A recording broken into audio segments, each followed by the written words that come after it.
Tema kita kajian hari ini adalah beberapa kajian hukum terkait dengan masalah-masalah salat jenazah. Di dalam pelaksanaan salat jenazah itu ada beberapa persoalan yang harus dibahas ya, sehingga nanti benar-benar mendapatkan jawaban yang benar karena terkait masalah-masalah yang sering muncul di tengah-tengah masyarakat kita. Yang pertama tentang hukum mensolati jenazah di dalam masjid. Ya.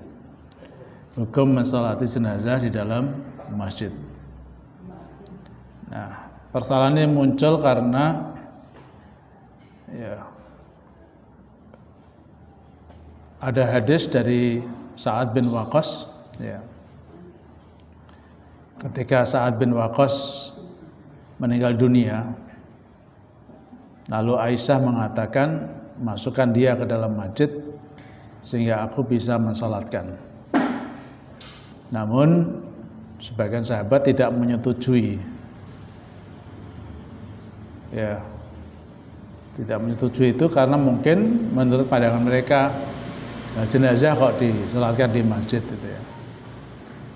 Lalu Aisyah berkata, demi Allah, sungguh Rasulullah telah mensalatkan jenazah dua orang putra Baidah di dalam masjid, yaitu Suhail dan saudaranya.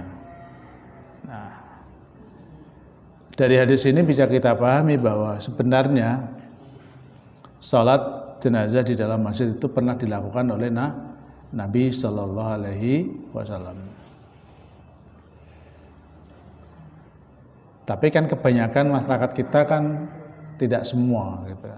Ketika ada jenazah itu disalatkan di dalam masjid. Ada sebagian yang disalatkan di rumah.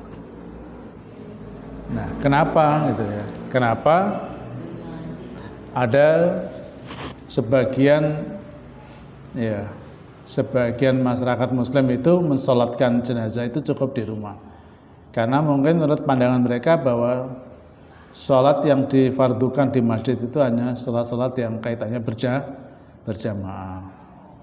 Sementara salat jenazah itu tidak ada kaitannya dengan salat berjamaah.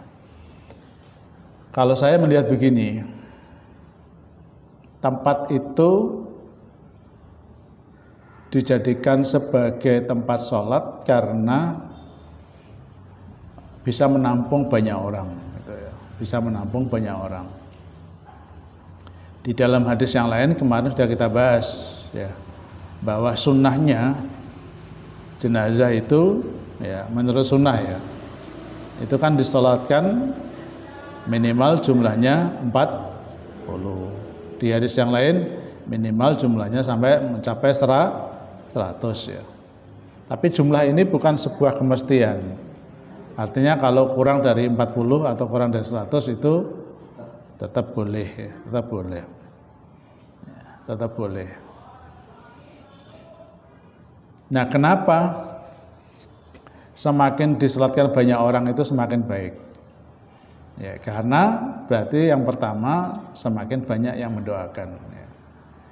Yang kedua, ya, sebagaimana hadis Nabi yang bunyinya kemarin kita bahas, bahwa tidaklah seorang muslim yang ketika meninggal dunia disalatkan orang jumlah 40 orang ya, dan mereka tidak mensekutukan Allah, maka mereka akan mendapatkan syafaat ya.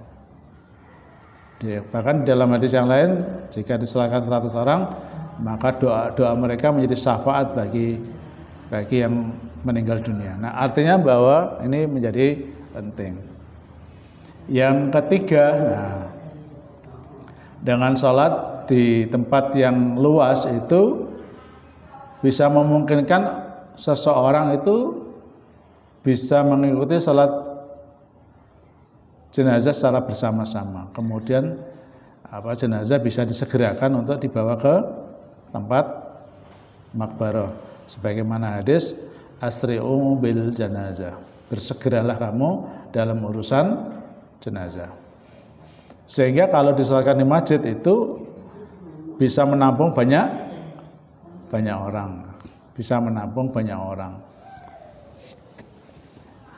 Karena bisa menampung banyak orang, maka kalau diselatkan 40, apalagi membentuk 3 shop gitu, itu suatu yang mudah di dalam masjid. Nah itu kenapa diselatkan di masjid itu lebih bagus daripada selatkan di rumah. Coba kalau diselatkan di rumah, ya boleh-boleh saja, tapi kan akhirnya yang mensolatkan terbatas. Akhirnya sholat itu kalau misalnya seorang tokoh ya, itu kan akhirnya sholatnya kan bergantian. Akhirnya tidak segera malah dibawa ke makbarah, hanya berkali-kali disolatkan di rumah itu. Ya kalau habis sholat selesai itu tidak apa-apa. Kalau habis sholat selesai itu tidak apa-apa ya. Nah habis sholat kadang-kadang terus ada doa lain yang lama sekali, yang kadang-kadang menunda proses disegerakan jenazah. Nah, oleh karena itu ini menjadi penting ya. Kenapa ada sebagian fi'liyah Nabi ya, ketika ada jenazah itu disalatkan di masjid. Di samping itu masjid memang adalah tempat salat ya. Maka layaklah kalau masjid itu dijadikan untuk mensalatkan jenazah. Yang kedua, ma'asyiral muslimin, mensalatkan jenazah di masjid atau di rumah itu sebetulnya adalah pertimbangan yaitu faktor efisiensi sebetulnya. Tapi kalau masjidnya jauh gitu ya, masjidnya jauh dari tempat kubur, nah itu juga kadang-kadang menjadi masalah ya. Kecuali masjidnya dekat dengan kubur atau searah gitu ya, searah dengan tempat kubur. Jadi misalnya gini, orang sini meninggal, masjidnya di sana, padahal kuburannya di sana, karena akhirnya sana terbalik itu ya. Nah, ya gitu-gitu juga jadi pertimbangan. Nah, yang begitu-begitu tidak ada masalah kalau disalatkan di tempat, yaitu di rumah duka. Tapi persoalannya ketika disalatkan di rumah duka, biasanya jamaahnya sedikit, sehingga kadang terjadi berulang-ulang mensalatkan jenazah. Walaupun itu juga boleh gitu ya. Walaupun itu juga boleh. Nah, ini menjadi penting ya. Yang lucu tuh begini, yang lucu. Orang nggak pernah sholat di masjid, tapi minta disalatkan di masjid ketika meninggal dunia. Jadi tidak pernah sholat masjid, tapi mati ya disolati di masjid. Ini yang lucu kan begitu. Apalagi tetangga masjid gitu ya. Tetangga masjid tidak pernah datang ke masjid. Nah, ketika meninggal minta disolatkan di masjid. Nah, ini yang lucu malah kadang-kadang muncul. Jadi pertanyaannya, bolehkah kita mensolatkan jenazah di masjid? Jawabannya boleh ya, berdasarkan fi'liyah yang dilakukan oleh sahabat Nabi ya. Yang kedua terkait waktu mensolatkan jenazah. Waktu mensolatkan jenazah itu waktunya itu mutlak, artinya kapan saja bisa disolatkan, atau ada waktu-waktu khusus yang memang tidak boleh disolatkan. Kalau waktu-waktu sholat selain jenazah itu waktunya kan sudah ditentukan ya. Apalagi kalau sholat fardu. Inna sholata kanat alal mu'minina kitaban mauquta. Sholat itu waktunya sudah ditentukan. Nah, tapi khusus sholat jenazah itu tidak ada ketentuan waktunya. Ya. Tidak ada ketentuan waktunya. Beda kalau sholat tahiyatul masjid, waktunya apa? Saat masuk masjid. Coba sholat apa saja yang ada tempat ketentuan waktunya? Kan hampir semua sholat itu ada ketentuan waktunya Pak ya, kecuali sholat sunnah mutlak ya, itu tidak ada ketentuan waktunya. Atau sholat ba'da tahur. Tapi kan setelah dia bersuci ada waktunya atau setelah bersuci. Yang setelah sunnah mutlak itu yang enggak ada waktunya. Nah, salat jenazah itu termasuk salat yang tidak terikat waktu. Ya. Tetapi ada hadis-hadis di mana Nabi melarang pada waktu-waktu tertentu melaksanakan salat. Jadi ada dua sisi. Yang pertama bahwa salat jenazah itu adalah salat yang tidak terikat waktu. Karena itu terkait dengan kematian. Kematian itu kan bisa terjadi kapan saja. Nah, persoalannya ketika terjadi di saat di mana waktu-waktu haram salat, apakah boleh disolati? Nah, itu yang menjadi masalah. Tapi yang jelas bahwa salat jenazah itu tidak terkait dengan waktu. Dia bisa disolatkan kapan saja. Tetapi ada hadis bahwa Nabi melarang untuk sholat di waktu-waktu tertentu. Nah, dalam hal ini maka terdapat perbedaan pendapat di kalangan ulama. Pendapat pertama mengatakan bahwa sholat jenazah ya boleh dilakukan kapan saja, bahkan setelah sholat asar atau setelah sholat subuh. Maksudnya seseorang itu telah sholat asar, seseorang itu telah sholat subuh, lalu ingin mensolatkan jenazah. Kan memang ada hadis ya, la sholata ba'dal subhi wala sholata ba'dal asri. Tidak ada sholat setelah sholat subuh dan tidak ada sholat setelah sholat asar ya. Walaupun sebagian ulama mengatakan boleh ya melakukan sholat ya, setelah subuh atau sholat asar jika seseorang itu sudah biasa sholat sunnah. Tapi karena suatu hal akhirnya menjadikan sholatnya tertunda. Ya, contoh misalnya begini, Pak Eko itu biasa ya kalau habis subuh atau habis asar itu, salat asar gitu ya, itu ya qobliyah gitu ya, qobliyah ya, atau qobla asar gitu ya. Nah, tapi karena ada suatu hal ya, akhirnya dia terlewatkan waktunya, akhirnya dia hanya bisa salat subuh dan salat asar.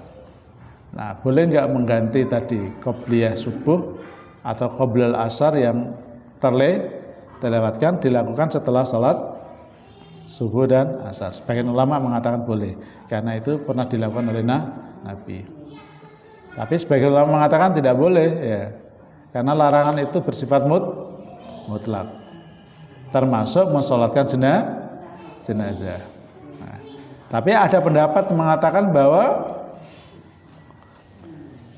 salat jenazah walaupun seseorang telah salat subuh atau salat asar itu boleh-boleh saja. Karena salat jenazah itu merupakan salat karena sebab tertentu. Ya. Salat karena sebab tertentu. Apa sebabnya? Kematian. Sebagaimana hadis ini ya. Ya, hadis ini ya, tapi hadis ini adalah tidak sampai Nabi, ini filia sahabat ya. Jadi hadis ini mauquf ya. Yaitu an Abdullah ibni Umar, dari Abdullah ibni Umar. Annahu kana adalah dia. Jadi annahu kana yusolli alal janazah, mensalatkan jenazah ba'dal asri, setelah dia salat asar. Maksudnya setelah asar itu setelah dia salat asar. Wa ba'da salat subhi, dan setelah salat subuh. Idza shallahuma liwaqtihima. Nah, ya. Jadi dia mensalatkan ya, dia melakukan salat ba'dal asr dan ba'da subuh ya.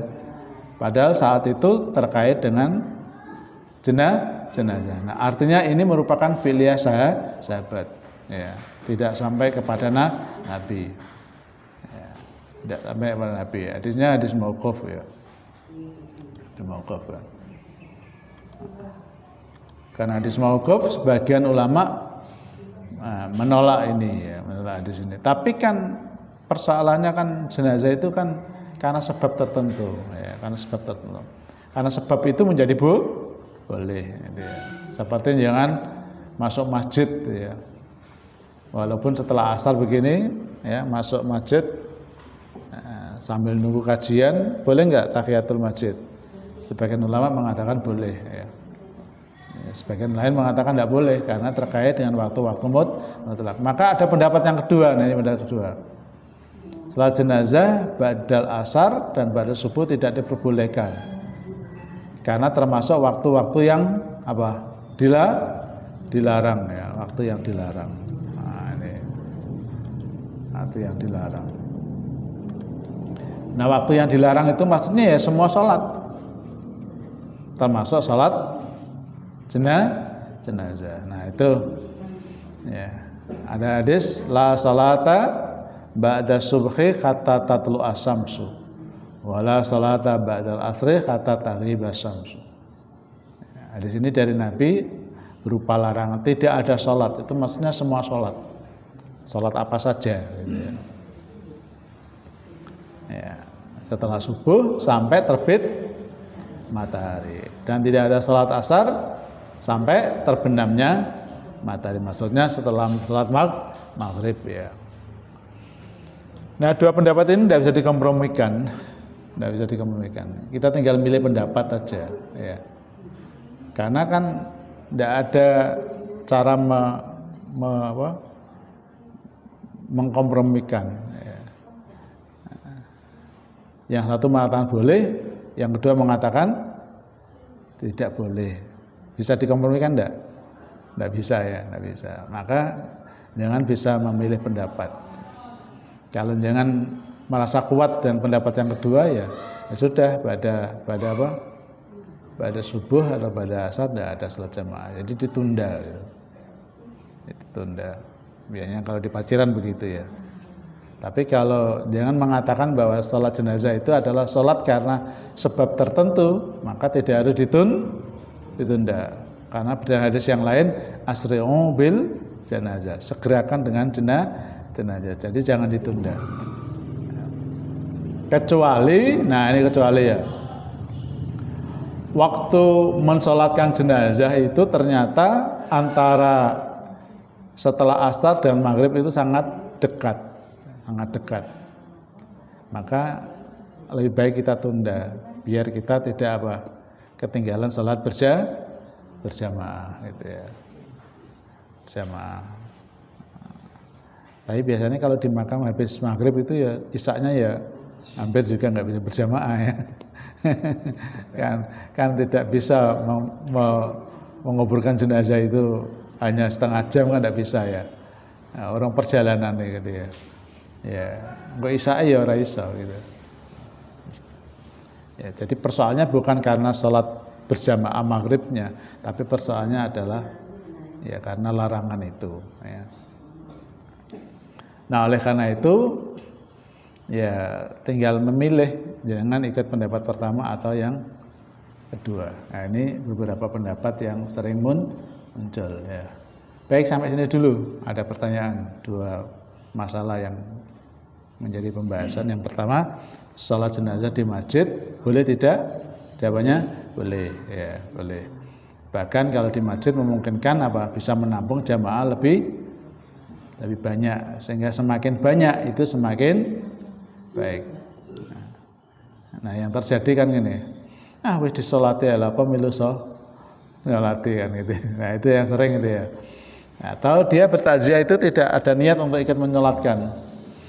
Karena dianggap kewajiban mensolati itu adalah fardu kifayah. Diserahno apa? Diserahno modin beres. Nah. Padahal di dalam hadis Nabi ya, semakin banyak yang mensolati kan semakin baik kan gitu ya. Karena doa-doa mereka bisa menjadi syafaat. Nah. Dan hadis yang kemarin sudah kita sampaikan, barang siapa yang menyaksikan jenazah sampai ikut mensolati, maka baginya berapa? 1 qiraat ya. Kalau sampai ikut memakamkan, pahalanya 2 qirat. Kan iman-iman tidak ikut menyolati. Ya. 1 qirat. 1 qirat. Nah kalau sampai menguburkan berarti dapat 2 qirat. Nah, ketika ditanya, "Mama qiratani ya Rasulullah?" yaitu jabalaini adimatani, yaitu 2 gunung yang besar seukuran gunung Uhud kan gitu ya. Artinya iman-iman gitu, ketika dengan takziah tidak ikut mensolati. Walaupun hukumnya adalah fardu kifayah. Fardu kifayah itu apa tuh? Ya. Ya. Fardu kifayah itu adalah kewajiban apabila telah dilaksanakan sebagian orang, maka yang lain bukan libur, tidak ada kewajiban. Tapi kan iman-iman tidak dapat apa? 1 qirat tadi ya, 1 qirat ya. Iman-iman. Yang kedua juga doanya itu sangat diharapkan. Sangat diharapkan. Ya, dalam sholatnya, ya. termasuk pemakamannya, ini kan Ya. terkait dengan jenazah. Ya. Jadi kan istilahnya habis sholat, habis sholat kan segera dimakamkan. Ya. Nanti yang istilahnya di waktu-waktu yang terlarang sholat tadi, termasuk apakah dalam hal pemakamannya? Nah, kalau ya, kalau sebetulnya itu kan tidak ada larangan secara khusus ya.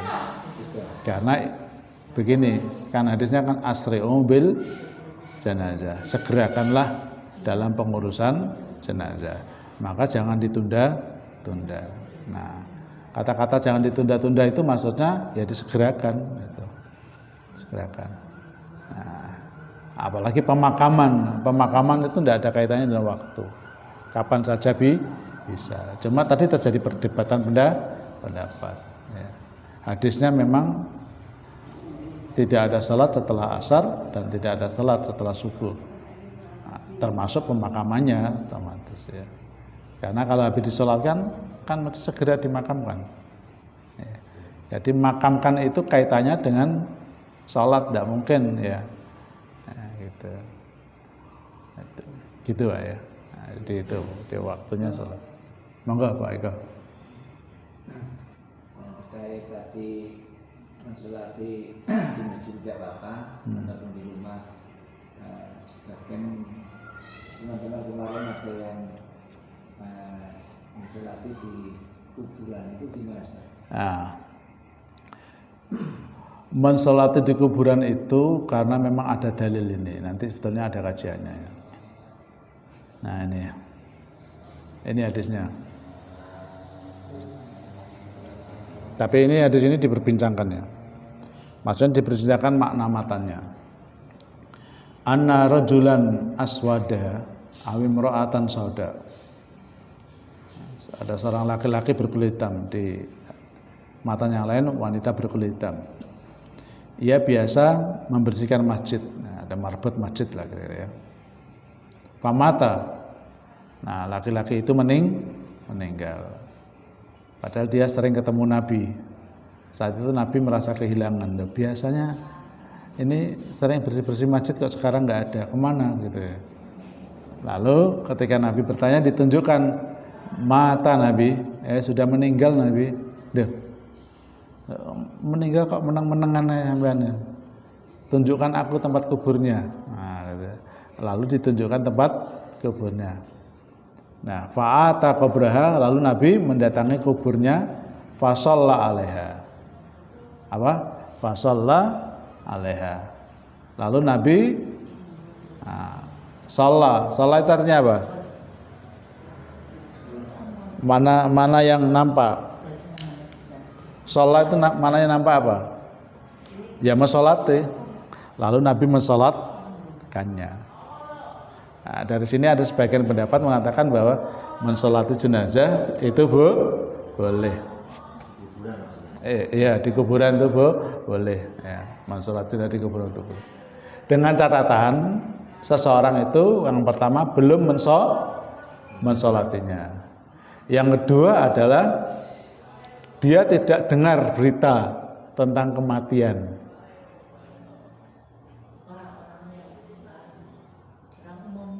Jadi dua syarat ini melekat. Nah, yang terjadi kan dia sudah dengar kematian, tapi tekone carry terlambat. Nah, kalau Nabi ini kan nggak dengar berita kematian ya, bukan Nabi dengar. Kalau Nabi dengar kan Nabi langsung berangkat. Nah, yang terjadi kan sekarang ini kan dia dengar, tapi terlambat. Lalu akhirnya mensolati di kuburan.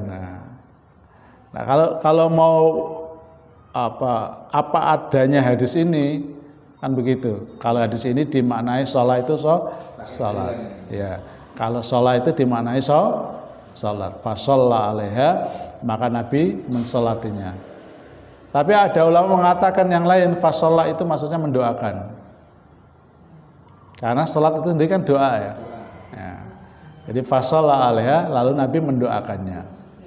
Nah, memaknai makna yang kedua ini berarti memalingkan makna asli kata sholat, dipalingkan dengan makna secara bahasa. Boleh enggak? Ya boleh-boleh aja. Karena memang ada hadis yang lain. Ya, jangan kau jadikan rumah itu sebagai kuburan. Berarti apa? Jangan rumah itu tidak pernah disolati. Berarti kuburan itu bukan tempat sholat, begitu maksudnya ya. Maka Nabi ke kuburan itu sebetulnya tidak mensolati, tapi mendoakan. Nah, cuma persoalannya keterangan apa yang dilakukan Nabi itu tidak kita ketemukan. Sehingga ulama ada yang tetap memakai makna yang awal, yang nampak fasholla itu adalah mensolatkannya. Tapi kasus Nabi ini kan tidak dengar sama sekali ya, nggak dengar. Jadi syaratnya dua. Kalau memakai hadis ini, yang pertama belum mensolatkan, yang kedua tidak dengar berita kematiannya. Nah, Pak Eko krungu berita kematiannya, tapi telat, wis kadung digawa nenggone kuburan, wis mari dikuburno. Boleh nggak nyolati? Nah, ini pertanyaan yang sering muncul. Maka kalau saya tidak perlu. Tidak perlu. Apalagi hukumnya sendiri bahwa salat jenazah itu apa? Fardu kifayah. Maka kalau sudah ditunaikan sebagian, maka sebagian yang lain tidak ada kewajiban. Begitu Pak Eko. Tapi ini masih debatable ya. Artinya memang kan hadisnya kan boleh disolati. Ya. Syaratnya kan belum mensolati. Tapi syarat yang kedua ini yang jarang disepakati.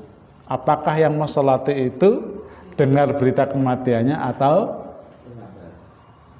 tidak dengar kematiannya? Nah, kalau dia dengar kematiannya terlambat, maka gitu. Tapi sebagian ulama mengatakan yang penting belum mensolati. Nah, kalau saya pribadi begitu. Nggih.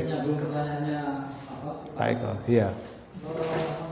Kalau misalkan itu kan karena jarak terlambat karena jaraknya jauh atau mungkin bahkan terlalu jauh luar kota. Iya. Itu istilahnya lebih afdal mana di istilahnya sholat luar itu. Ini kajiannya nanti, ada nanti kajiannya. Bentar ya. Nah, nanti sholat gaib temanya sudah beda ya. Kalau sholat gaib itu kan tidak ada jenazahnya. Ini kan ada jenazahnya, cuma terlambat itu ya. Nah. Ada lagi? Yang terkait hadis yang si larang sholat setelah asar, itu ada hadis lain yang malah justru Rasulullah itu melaksanakan sholat. Hadisnya Aisyah. Nah ya sudah tadi saya sampaikan. Melaksanakan sholat. Tadi saya sampaikan, karena Nabi disibukkan, ya. Tapi kan Nabi itu biasa gitu. Nabi sudah biasa sholat apa? Qobliyah subuh dan qobliyah asar begitu. Tiba-tiba Nabi saat sholat itu apa? Tidak sempat, akhirnya langsung sholat subuh dan sholat asar gitu ya. Nah, gitu. Lalu Nabi melakukan tadi dirapel setelah sholat. Sehingga istilahnya namanya qadha ya, qadha sholat ya, qadha sholat. Betulnya itu bukan qadha sholat ya. Itu sebetulnya ya melakukan sholat ya, dalam keadaan tertentu saja ya, yang sering kita sebut dengan rukhsah itu ya. Dan rukhsah itu ya kan macam-macam bentuknya. Gitu. Itu jawabannya ya. Nggih, monggo Mas.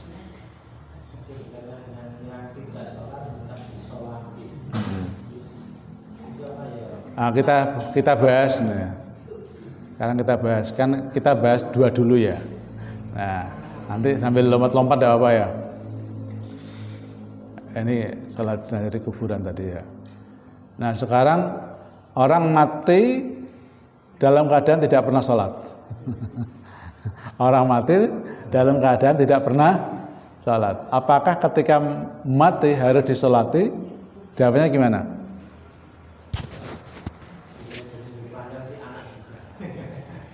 Coba kita perhatikan hadis Nabi. Beberapa hadis Nabi ya. Nabi sallallahu alaihi wasallam bersabda, "Bainar rajul wa bainas syirki wal kuf tarkus shalah."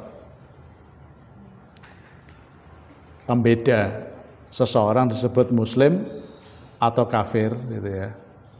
Itu karena meninggalkan salat. Maksudnya meninggalkan salat dengan sengaja. Kalau bolong-bolong itu tidak sengaja ya. Itu karena dia berdosa gitu aja ya, atau bermaksiat gitu ya. Tapi ini kan sengaja meninggalkan salat itu ya. Bahkan di hadis yang lain, al-ahdu alladzi bainana wa bainahum as-salat. Yang membedakan kami dengan mereka orang kafir ya masalah salat saja. Faman taraka faqad kafara. Ini jelas-jelas ya. Siapa yang meninggalkan salat, maksudnya meninggalkan dengan apa? Sengaja. Faqad kafara. Berarti hukumnya apa? Nah, karena kafir maka padahal dia muslim. Nah ini susahnya kan begitu ya. Dia muslim tetapi meninggalkan salat dengan sengaja. Di hadis ini jelas, al-ahdu alladzi bainana wa bainahum as-salat. Ya, perjanjian antara kaum muslimin dengan mereka orang kafir adalah mengenai salat. Faman tarakaha faqad kafara. Sapa wonge sing ninggalna salat, maksudnya meninggalkan salat dengan sengaja, faqad kafara, sungguh telah kufur. Ya. Bahkan di surat At-Taubah, tapi konteks hadis ini adalah kepada orang-orang yang memang dia berbuat fasik ya. Ya. Berbuat fasik, terutama orang-orang munafik. Wala tusalli ala ahadim minhum mata abadan. Jangan kamu sholli. Sholli ini artinya apa? Sholli di sini artinya apa? Ya, dimaknai yang nampak salat gitu ya. Ya, jadi mendoakan ya. Wala tusalli ala ahadim minhum mata abadan. Jangan kamu sekali-kali mensolatkan kepada mereka selamanya. Siapa itu? Orang-orang kafir, orang-orang munafik ya. Orang yang mengaku Islam tapi tidak pernah mengerjakan salat begitu ya. Ya, karena dia kan berkhianat kepada Allah dan Rasulnya. Wala taqum ala qabrihi. Dan janganlah kamu berdiri di atas kuburnya, maksudnya mendoakan ya. Innahum, sesungguhnya mereka kafaru billahi wa rasulih.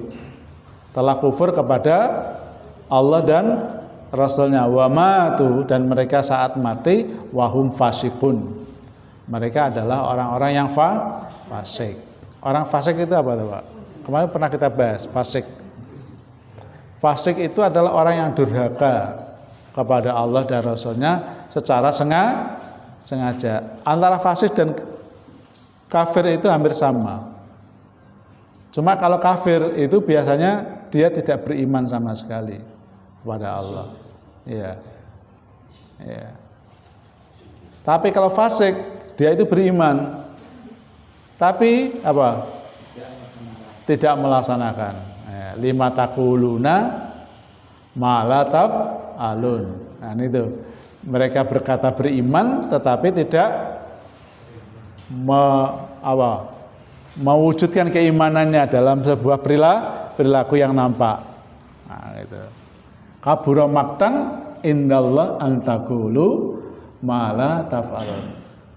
Maka Allah murka kepada mereka. Nah, di antaranya kemurkaan Allah adalah wala tusolli ala ahadin minhum mata abadan. Jangan kau salatkan mereka orang-orang yang fasik itu ya saat mati. Dan jangan kau doakan. Nah, cuma kadang-kadang aku mati, yang penting aku didengar anak-anakku, nah, gitu ya. Ya. Dan tidak pernah salat itu ya. Mana ayat dan juga jika kelak mereka orang-orang munafik meninggal dunia, termasuk orang-orang fasik ya, maka janganlah engkau wahai Muhammad melaksanakan salat jenazah untuk seorang yang mati di antara mereka selama-lamanya, dan janganlah engkau mengantar jenazah saat beri untuk mendoakan di atas kuburnya, di antaranya memohonkan ampun dan rahmat Allah Subhanahu wa taala, karena mereka telah fasik. Nah, ini beberapa hadis ya, hadis dan ayat yang berbicara secara spesifik ya. Nah, ini asbabun nuzul ayat tadi turun atau 84. Terjemahnya gini ya. Ayat ini turun ketika Nabi Muhammad mensolatkan Abdullah bin Ubay bin Salul, tokoh secara munafik, tokoh munafik. Ya, lalu ketika Abdullah bin Ubay wafat, maka anaknya datang kepada Rasulullah, ya Rasulullah, ya, berikanlah gamismu agar aku kanfankan dia dengannya. Salatkanlah dia dan mintakanlah ampun untuknya. Maka Nabi memberikan gamisnya dan bersabda, beritukan saya jika sudah selesai dikafankan, agar saya menyolatkannya dan saya mendoakannya. Ya, lalu turun ayat itu, ya. Ya. Lalu turun ayat ini, ya, di mana Allah firman, ya, ya, wala tusalli ala ahadin minhum mata abadan wala taqum ala qabrihi. Jadi ternyata Nabi tidak tahu atau lupa mungkin kalau Abdullah bin Salul ini adalah seorang munafik tulen. Lalu ditegur langsung oleh Allah, itu ya. Nah, maka kemudian Nabi telah turun ayat ini tidak mensolatkan orang-orang yang fasik, termasuk orang munafik. Nah, sekarang orang-orang Muslim yang tidak sholat itu apa kategori di atas? Orang-orang Muslim yang hidupnya tidak pernah sholat, apakah termasuk kategori di atas? Jawabannya gimana? Loh, ini nggak sholat kok. Kalau sholat kan nggak perlu dibahas. Ini nggak sholat sama sekali, sengaja nggak sholat. Kan pertanyaannya gitu ya Mas ya. Kalau sholatnya bolong-bolong kan dia pernah sholat kan gitu ya. Ini nggak sama sekali itu. Diketahui memang nggak pernah sholat. Ya, barangkali juga nggak suka sholat jadi nggak suka sholat. Gimana? Nggak suka sholat ya. Pernah sekali. Pernah sekali nggak sholat Idul Fitri gitu ya. Ya. Jadi ini ya. Ini pendapat yang masyhur. Sebagian para ahli ilmu sepakat bahwa melaksanakan sholat jenazah bagi mereka yang sudah mengucapkan la ilaha illallah. Jadi selama dia sudah punya tauhid la ilallah, ya, maka dia harus disolatkan. Sawaun kana min ahlil kabair, apakah dia terlalu berbuat dosa besar? Contohnya dosa besar itu apa? Mati gantung diri, mati kendat. Itu kan berbuat dosa besar ya. Jadi jangan dengar si fulan itu mati kendat, diselatin enggak? Nah, gitu ya. Auman ahlil bid'ah, yaitu orang yang ditengarai adalah ahli bid'ah. Ya. Ila anna Malikan kariha, tapi Imam Malik membenci, ya. Membenci ya, li alil fadli salat ala alil bid'ah. Kalau yang menyolati itu adalah orang-orang yang punya kedudukan atau ustadz gitu ya. Ada kiai gitu ya. Jadi seorang kiai ada seorang yang punya ilmu terpandang di situ, tidak usah mensolati, tidak usah mensolatinya. Bintik selati wong biasa-biasa, ada maksudnya gitu. Untuk apa? Kira-kira untuk memberi pelajaran bagi banyak orang, gitu, agar nggak apa sembrono dalam hal masalah salat. Nah itu ya. Ya. Ya, agar tidak dianggap gampang, oh aku mati ben ya disolati Ustadz Adi kok, salat apa-apa gitu ya. Nah, kira-kira begitu ya. Nah. Walam yara ay yusalli al imam alaman qatalahu haddan. Ya. Imam Malik tidak pernah mengetahui berpendapat ya mensolati jenazah terkena hukuman pidana mati di tangan imam tersebut. Ya. Jadi ini pendapat ya, pendapat. Tapi pendapat ini masyhur. Ya. Ya. Di samping itu ada hadis hakul muslim alal muslim, ya, hak muslim terhadap muslim yang lain. Kemarin sudah ya, ada 5 itu ya. Di sana 6 ya. Di antaranya adalah yaitu itbaul janazah, mengikuti jenazah. Mengikuti jenazah itu maksudnya ya memandikan, mengkafani, mensolatkan dan menguburkannya. Itu hak muslim terhadap muslim. Jadi dia diperlakukan karena sebagai orang muslim. Tapi persoalannya kan kata Nabi, pembeda antara orang muslim dan tidak muslim apa? Tarkus shalah. Maksudnya meninggalkan salat dengan sengaja. Bahkan yang lain ya faqad kafaro. Sungguh dia telah kafir. Bahkan di surat tadi, di surat apa? Kita baca ya Taubah tadi 84 jelas itu ya. Jadi orang yang fasik itu ya wa matu wa hum fasikun.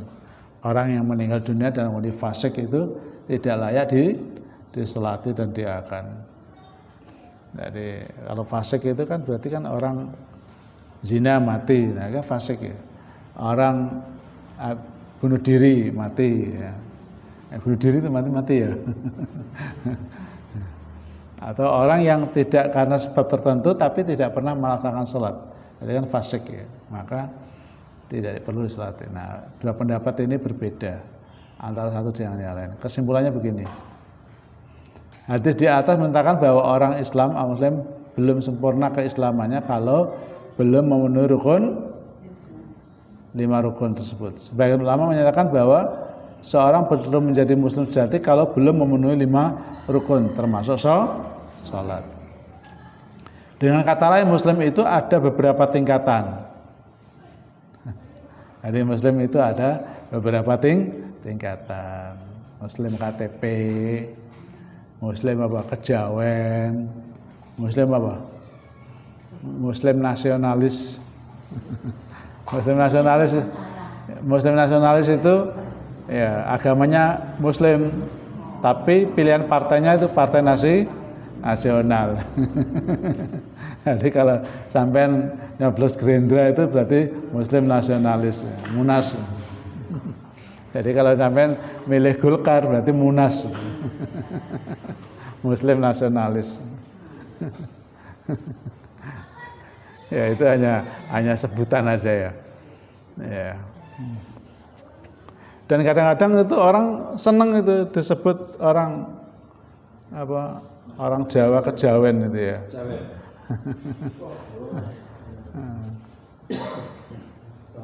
Ya.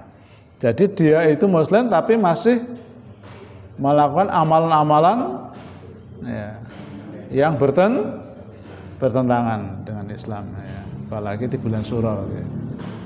Ya.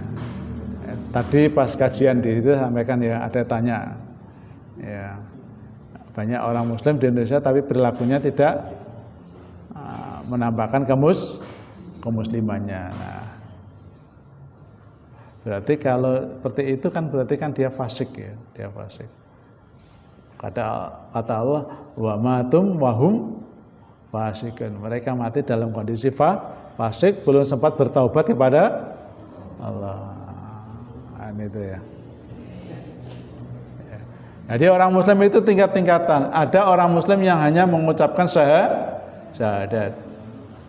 Ada orang Muslim yang nggak pernah mengucapkan syahadat.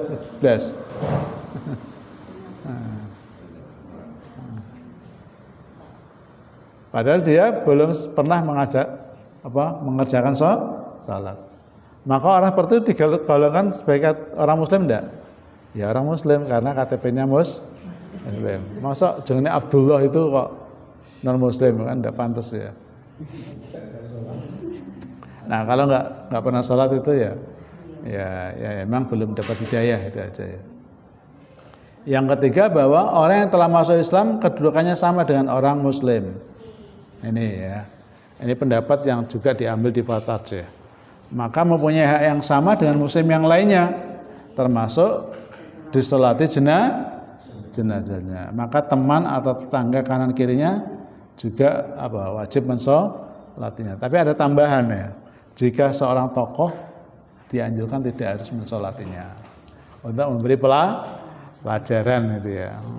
Coba kalau sampean meninggal nggak disolati mudin, kira-kira berapa? Nggak disolati ustadz itu, kira-kira berapa? Abdul tak Abdul? Ya orang Abdul. Jadi ada orang meninggal nggak disolati ustadz atau nggak disolati mudin, kira-kira berapa? Mudinnya ragil mensolati, kira-kira berapa?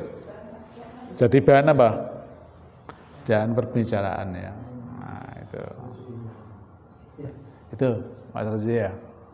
Ada lagi pertanyaan? Nah sekarang terakhir salat gaib ya. Biar kasihan masalah salat jenazah selesai. Salat gaib itu apa? Salat yang dilakukan kaum muslimin terhadap saudaranya wafat, sementara jenazahnya tidak ada di depan mereka, atau jenazahnya tidak ada di tempat, jenazahnya di tempat lain, atau telah disolatkan, ya, atau salat disolatkan. Nah, karena tempatnya jauh, tidak mungkin didatangi di kuburannya. Salat gaib pernah dilakukan Rasulullah SAW, ya, ketika Nabi berada di Madinah, mendengar kabar kematian Raja Habasyah yang beragama Islam ya. Wafat di negeri tersebut. Pada saat itu negeri Habasyah adalah negeri Nasrani, tapi ya rajanya Islam. Berdasarkan hadis dari Abu Hurairah, ya, anna Rasulullah SAW sesungguhnya Rasulullah SAW ya mengumumkan kematian Najasyi fil yaumil, pada suatu hari alladzi mata fihi, yang saat itu bertepatan kematian Raja Najasyi. Wa kharaja bihim ilal musalla, kemudian Nabi keluar bersama mereka para sahabat ke lapangan ya. Tidak di masjid ya, tanah terbuka, karena mungkin jamaahnya banyak. Fasoffa bihim wa qabbara alai arba'a takbirat. Kemudian Nabi mensolatinya ya, membentuk saf dan takbir 4 kali dalam sholat. Nah ini kasus ya, kasus. Nah tapi kasusnya kan Raja Najasa ini berada di negeri yang mana? Negeri apa? Negeri yang apa? Negeri apa? Nasrani. Negeri yang banyaknya penduduknya adalah non-muslim. Sehingga kemungkinan Raja Najasyi itu meninggal belum disolati. Kira-kira begitu kemungkinan. Kemungkinan begitu.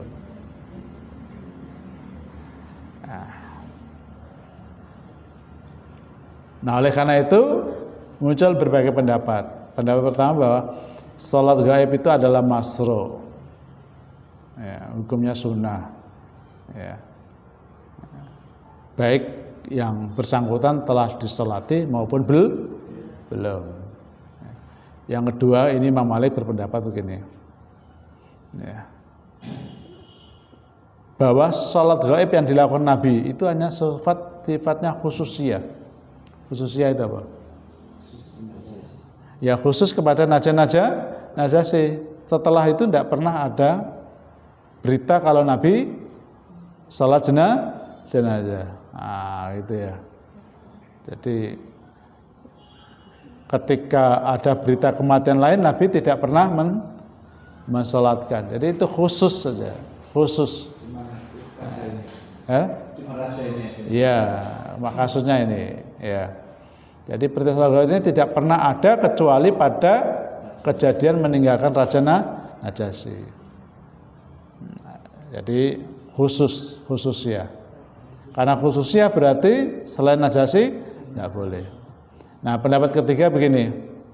Salat gaib disyaratkan tetapi hanya diperuntukkan bagi seorang muslim yang meninggal suatu daerah yang tidak ada orang yang mensolatinya. Nah, ini pendapat yang tadi ya. Atau diketahui bahwa jenazah ini memang tidak mungkin disolati. Contoh misalnya si fulan meninggal hilang karena korban pesawat. Pesawatnya tidak ketemu, tidak ditemukan. Nah, tidak diketemukan. Ya. Jadi nggak ditemukan. Ya. Atau reruntuhan gedung gitu ya, sehingga tidak bisa diidentifikasi dan tidak ditemukan jenazahnya, atau tenggelam, ya. Atau kebakaran yang hancur tubuhnya, nah, sudah tidak bisa disolati. Nah, itu. Nah, maka sholat jenazah seperti ini disyariatkan. Tapi kalau ada jenazahnya dan sudah disolati, maka tidak perlu disolatkan lagi. Nah, pendapat yang ketiga ini kayaknya pendapat yang paling mendekati kebenaran, paling kuat. Makanya di Muhammadiyah kan begitu ya.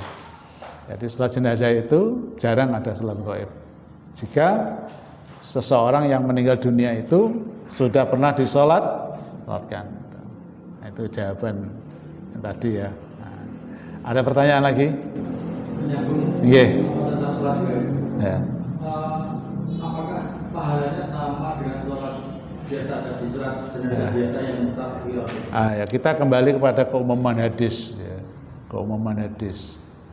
Ya. Keumuman hadis. Tentu ya kalau bilang sama atau tidak sama ya tidak sama seharusnya. Tapi kan hadis itu bilang barang siapa yang taziah ya, ada kata taziah. Kemudian mensolatkan sampai ikut mensolatkan. Nah, kalau yang gaib kan sifatnya spontan ya, spontan. Nah, apakah pahalanya sama? Ya, walam bisawab itu ya, gitu.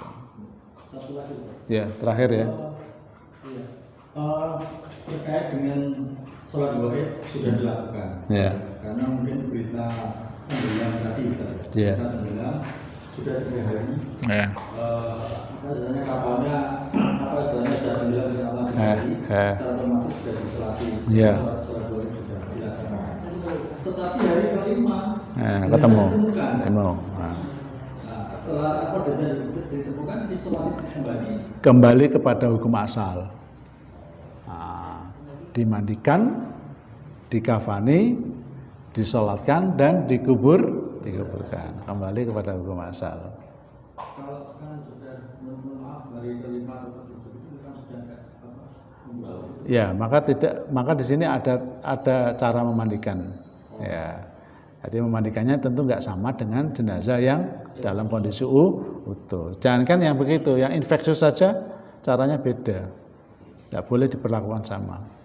Apalagi jenazah-jenazah yang nusewu habis diabetes potong kakinya itu ya. Nah, itu cara memandikannya beda. Beda, jangan digebiau-ya. Kalau di prakteknya di lapangan kan kadang orang nggak tahu. Nah, pentingnya keluarga memberitahu. Iya, ini sakit apa? Keluarga harus memberitahu penyebab kematiannya. Maka saya sering nyampaikan Pak Adi, pakai APD Pak Adi. Nah, karena kita nggak tahu. Apalagi ya di masyarakat itu senangnya kalau memandikan jenazah kan di pangku. Iya. Padahal kalau menurut standar rumah sakit tidak di pangku, tidak di pangku. Jadi sehat dan aman ya. Jadi harus aman kepada orang yang memandikan. Ya, itu standarnya malah bagus itu nggak di pangku. Ya, nggak di pangku aja pakai APD, apalagi di pangku ya. Maka harus pakai APD. Yang kedua perlunya keluarga memberitahu sebab kematiannya. Ustaz, boleh enggak?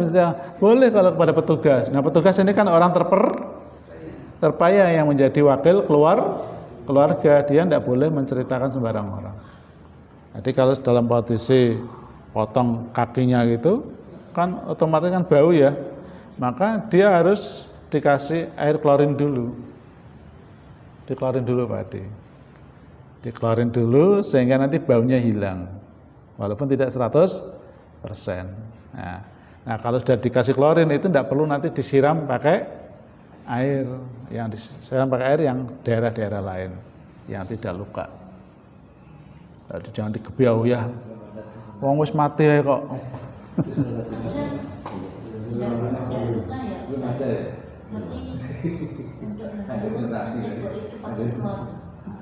Boleh, kalau mau nyeboi pakai klorin boleh. Ya. Tahu klorin? Nah, bukan air klorin itu. Jangan apa mutikan baju pakai apa? Backlin. Nah, Backlin 1 liter musuh 25 liter air. Itu namanya air klorin. Backlin dicampur air putih. Nah, dari 1 liter sama 1 timba itu yang ukuran sekitar 20 sampai 25 liter. Tuh. Ya sama ya. Kalau dalam bahasanya rumah sakit namanya desinsektifikan ya. Desinfektan. Ya, air klorin itu maksudnya ya. Itu Backlin dicampur dengan air itu ya. Nah, itu untuk membunuh kuman. Ya, kalau sudah dikasih itu kumannya mati, tidak akan memberi bahaya kepada orang yang menyentuh gitu ya. Nah, sabun kodok. Nah, itu. Itu ya. Saya kira demikian Bapak Ibu kajian kita pada sore hari ini.